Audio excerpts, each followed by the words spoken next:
नमस्कार दोस्तों। इस वीडियो में जिस स्टॉक के बारे में हम बात करने वाले हैं उसका नाम है IFCI लिमिटेड।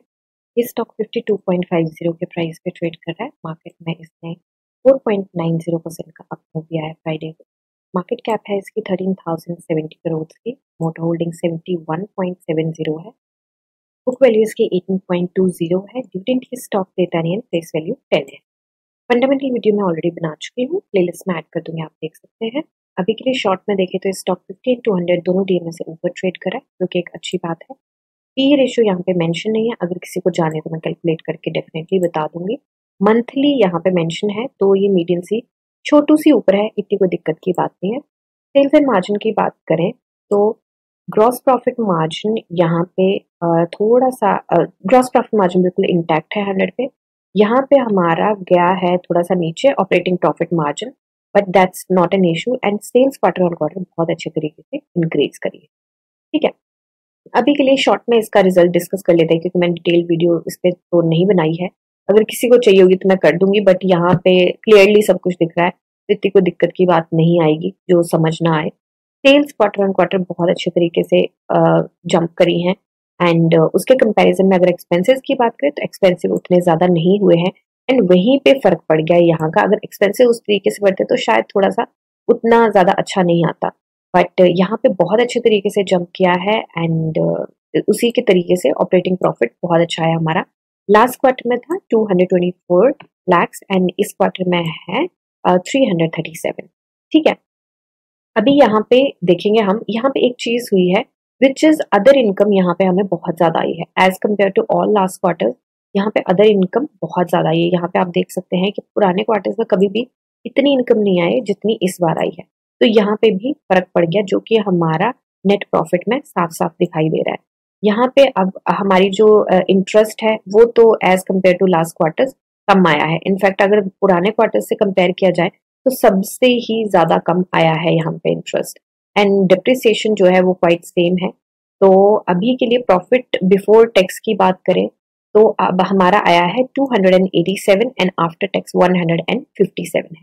ठीक है, तो बहुत अच्छा रिजल्ट आया है इस बार। And EPS earning per share की बात करें तो लास्ट क्वार्टर में था 0.07 एंड इस बार है 0.54। ये भी बहुत बड़ा जंप है।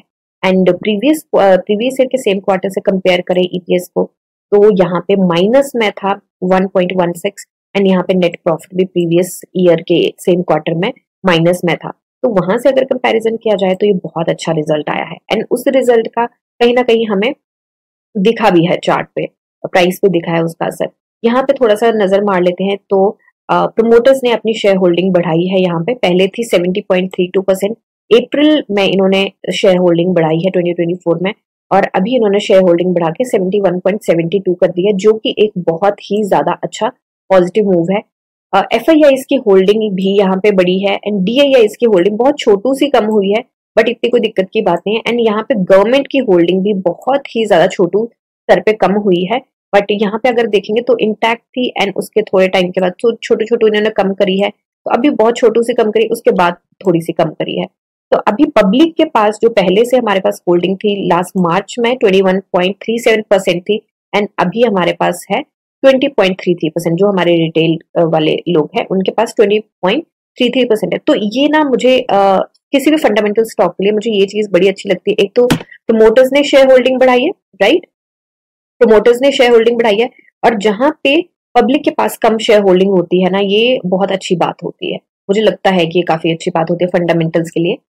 तो अभी आ गए हम इसके चार्ट पे देखिए हमें काफी सारी चीजें देखने को मिली हैं। एंड जो हमने लास्ट वीडियो बनाई थी, लास्ट वीडियो में हमने बात करी थी कि ये जो है मंथ एंड के टारगेट है हमारे, एंड ये वाले जो थे हमारे 15 मई तक के टारगेट थे। तो देखिए मंथ एंड के टारगेट को भी ये बहुत अच्छे से अचीव कर चुका था, एंड उससे पहले ही उसने अचीव कर लिया था। एंड यहाँ पे हमारे 15th ऑफ मई के टारगेट को भी पहले अचीव कर गया था। मैंने लास्ट वीडियो में बोला था कि हो सकता है कि हमें टारगेट्स अपने रिवाइज करने पड़े, क्योंकि क्योंकि प्राइस बैंड इसका 10% का हो गया था, क्योंकि पहले प्राइस बैंड इसका 5% का था, इसलिए इस यहाँ पे इसको बहुत सारी चीजें झेलनी पड़ी थी। प्राइम मार्केट भी नीचे करी थी, करेक्शन भी आई थी, एंड बाकी बहुत सारी चीजें थी, इसको काफी मुश्किलें झेलनी पड़ी थी। मतलब जितने की इसने रैली दी थी कहीं ना कहीं उतने पे ही आ गया था फिर से।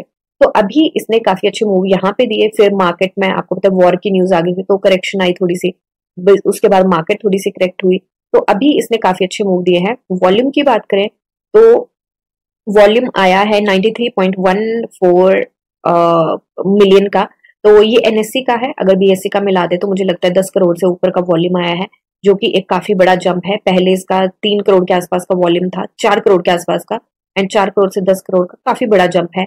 आरएसआई हमारी 69.24 पे है, एक बार वीकली आरएसआई चेक कर लेते हैं, वैसे तो नीचे ही हो गया, आई एम प्रीटी श्योर। तो वीकली आरएसआई है हमारे 64.69 पे, एंड चलते हैं अभी फिर से हम अपने डेली पे।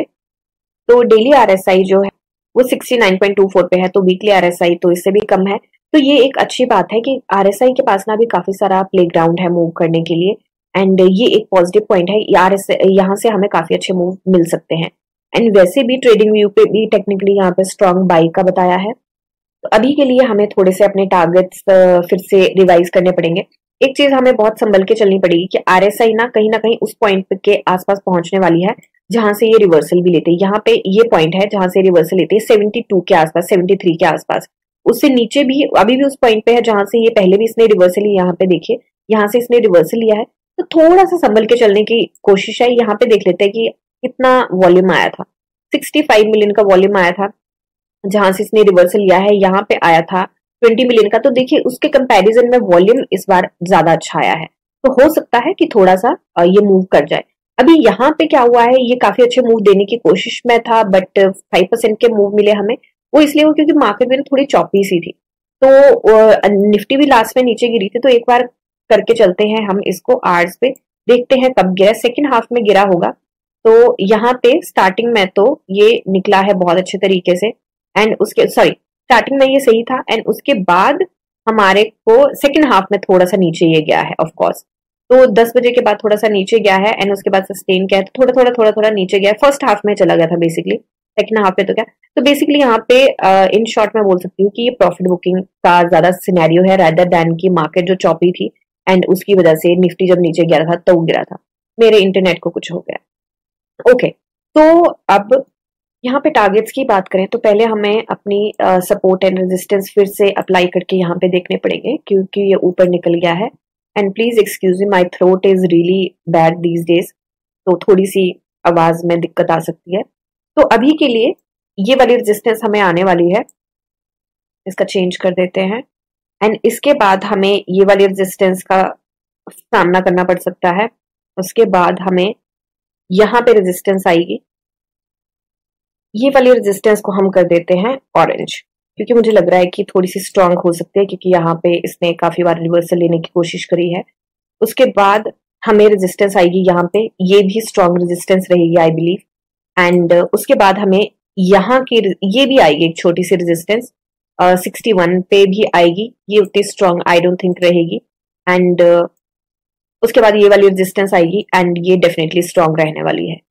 तो अब देखिए, अब यहाँ पे हम सारी सपोर्ट एंड रेजिस्टेंस लगा चुके हैं, एक और बनती है यहाँ पे, ये आई डोंट थिंक इतनी स्ट्रांग रहेगी, बट ऑफ कोर्स बनती है।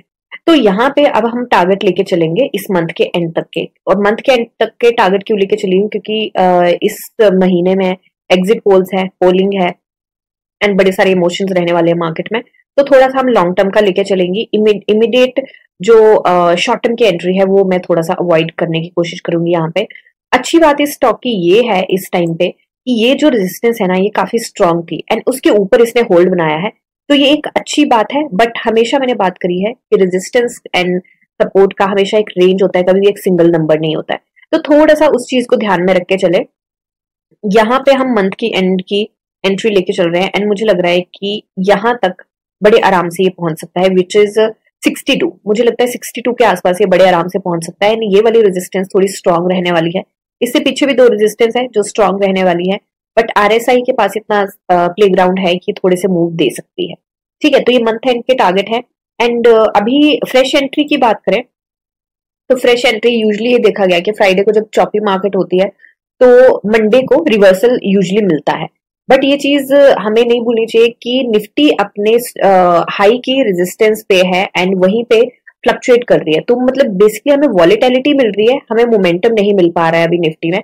तो मुझे लगता है कि अगर मोमेंटम मिल जाएगा तो बाकी स्टॉक्स में भी वो देखने को मिलेगा। अभी के लिए थोड़ी सी ये मूव इसलिए नहीं दे पाया क्योंकि चॉपी मार्केट थी। पहले अगर देखा जाए तो इसने उससे पिछले दिन 10% का लगाया था अपर सर्किट, जैसे ही रिजल्ट आए थे, एंड उसके बाद का मतलब 30th को रिजल्ट आए थे एंड सेकंड को इसने, फर्स्ट को छुट्टी थी, सेकंड को ही इसने अपर सर्किट लगा दिया था एंड थर्ड को ये नहीं कर पाया था क्योंकि मार्केट का आपको पता ही है। सो अभी के लिए ये मेरी एनालिसिस है, कोई बाय सेल होल्ड की रिकमेंडेशन नहीं है। आप अपनी एनालिसिस कीजिए, जानिए समझिए, पढ़िए और फिर इन्वेस्ट करिए। मिलते हैं नेक्स्ट वीडियो में, तब तक के लिए शुक्रिया एंड हैप्पी इन्वेस्टिंग।